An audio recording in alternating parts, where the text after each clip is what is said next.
दोस्तों, आपने petrol pump पर लिखा देखा होगा E20 फ्यूल। पहली बार जब मैंने ये देखा तो सोचा, ये आखिर है क्या?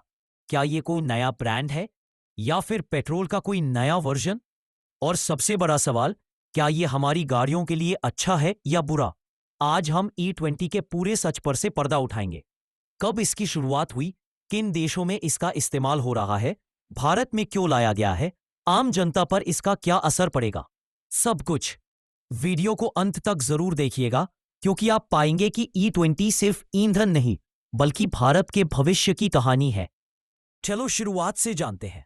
E20 का मतलब है 20% एथेनॉल और 80% पेट्रोल का मिश्रण।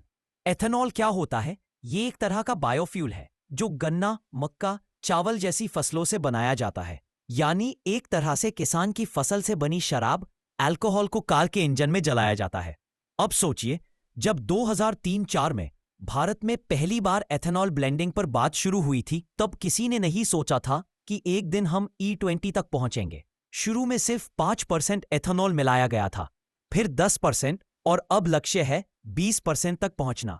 ये कदम क्यों उठाया गया? क्योंकि भारत अपनी जरूरत का 85% से ज्यादा पेट्रोल और डीजल विदेशों से खरीदता है और हर साल करोड़ों डॉलर सिर्फ तेल खरीदने में खर्च होते हैं। सरकार चाहती है कि देश आत्मनिर्भर बने और किसान की फसल का सही दाम मिले। भारत अकेला नहीं है जो एथेनॉल वाला फ्यूल इस्तेमाल कर रहा है। ब्राजील दुनिया में सबसे बड़ा एथेनॉल फ्यूल यूजर है। वहां कारें 100% एथेनॉल पर भी चल सकती हैं।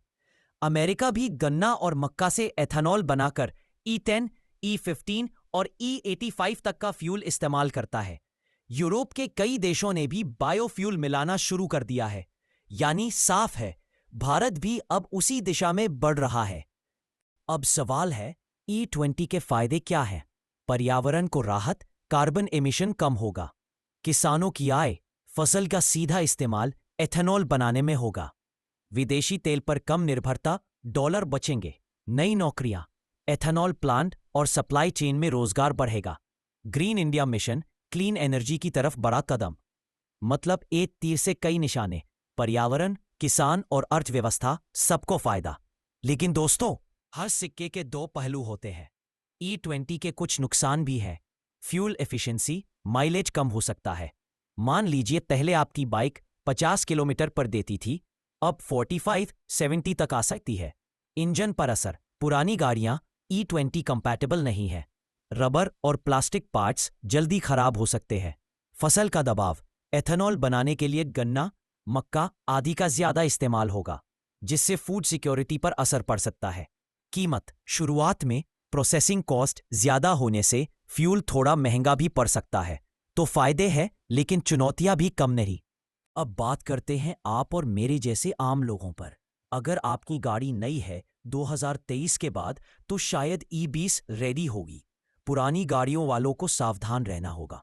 माइलेज थोड़ा कम मिलेगा, यानी जेब पर हल्का बोझ बढ़ सकता है। लेकिन लंबी अवधि में देश का पैसा बचेगा और प्रदूषण भी घटेगा। यानी आपको थोड़ा समझौता करना होगा, लेकिन देश को बहुत फायदा मिलेगा।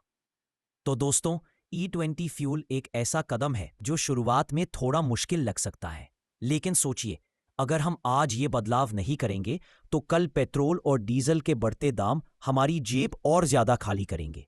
E20 एक एक्सपेरिमेंट है और शायद यही आने वाले सालों में भारत की गाड़ियों के लिए फ्यूचर फ्यूल साबित हो। सवाल अब यह है, क्या आपकी गाड़ी E20 के लिए तैयार है? कमेंट में जरूर बताइए।